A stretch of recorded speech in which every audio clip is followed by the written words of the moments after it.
Hello and welcome to Talk of the Town. I'm your host, Jessa Jeremiah. I can't wait to have you here with us for today's show. We've got lots of great guests, starting with one of our news partners, Occupaws. Cheryl Hartung is a volunteer and is joining us today with her dog, Felix. How are you? I'm good. Doing so well. When Felix walked in, I almost didn't recognize him. He has gotten so big. He is. He's almost 6 months old now, not quite. Goodness. And he's been coming here since he was about 8 weeks old.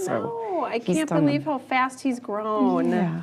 So what is next for Felix? Because I actually brought him in as your dog, but you are training him right now. Right. I am raising him, which does involve some training for sure. I hate for people to be confused and think that I'm doing like the actual guide training, because that's something that a professional person does when he qualifies for that training. So you're doing some of the basics. I'm doing, right now. yes, the basic raising. And I've had him for the summer. And this will be the last time that I have him on the air as my dog. I will call him my dog, that I'm raising him, that he's at my house. Because by design, we move them around about every 4 to 6 months. And as I said, he's not quite 6 months old, so he's going to be ready to go on to the next raiser soon. Wow, okay. So I can't imagine how difficult that must be. Obviously, you have a passion for this and have been doing this for some time. So not your first dog that you've had to say goodbye to, but how tough is that? Right. I get that question a lot when I talk to people and they say, oh, I could never do that because I could never say goodbye. I could never let them go. This guy's going to be hard to say goodbye to, not going to lie. He's a sweetie. Look at him. And I've had, there are times where it's tricky, but you also will know that you'll be able to see them at puppy class if you continue to do that, because they will be going on to the next raiser. I say continue to do that because sometimes if I'm not raising and I'm doing puppy sitting, I don't go to all of the puppy classes. Okay. And the other thing that I always keep in mind is there's another puppy coming.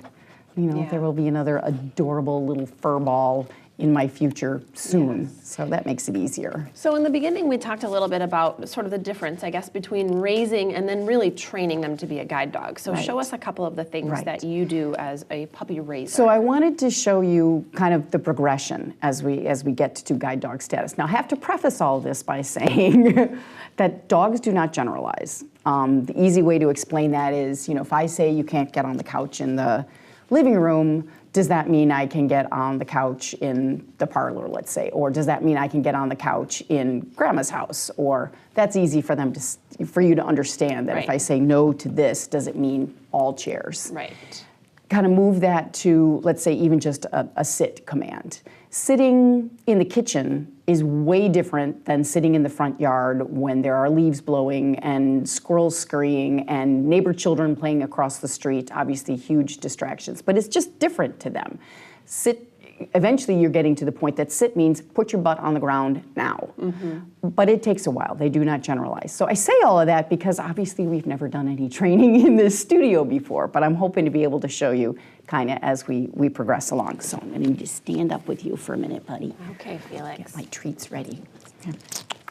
All right, so what I want actually initially is a lot of treats. Treats are important. Yes, they are very important. And then what I want him to do is, I don't really want him there. I want him to come around a little bit. Come this way, heel. There we go. That's a better spot. Now, he cheats because he knows as soon as I switch the treat, around. All right. There you go. Sit. Good. Now, why would you want to do that? We've talked about it before. If the door is hinged on this side, it's hard to reach around. The dog's tail could get caught. Exactly. You don't want to do all that. So now I want to bring him around again. Let's see if I can do that with the leash. So, heel. Good. Good enough. All right, so sit. That then will come to the next development of that. You still need to sit. Is the around and under. So let's try this. Around, under, down.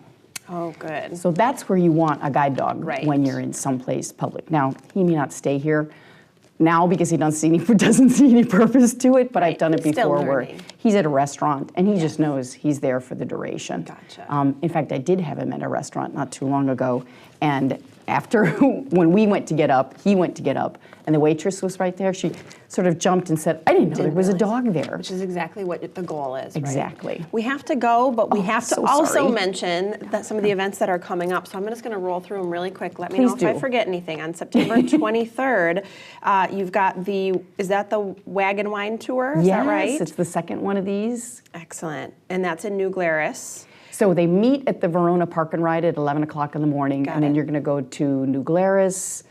There's one in the middle, and Verona, and it's it's wine. So you get to tour the making and do the tasting, and it's an all-day event. You get back at 5:30. Wine to benefit Occupaws. I don't see a better event than that. Dogs are free, but the tickets for all the wine and touring is $45. Perfect. And then the quarter auction is in Lodi. So I think the best way to get more information, since we gave you such a little bit right now, is to go to the website and check it out. You can rester there and get all the information. If you want to go to an event to give back or, of course, volunteer. Thank you so much, Cheryl. Thank you. Occupaws for being with us. Thanks for watching. We've got more Talk of the Town coming up next.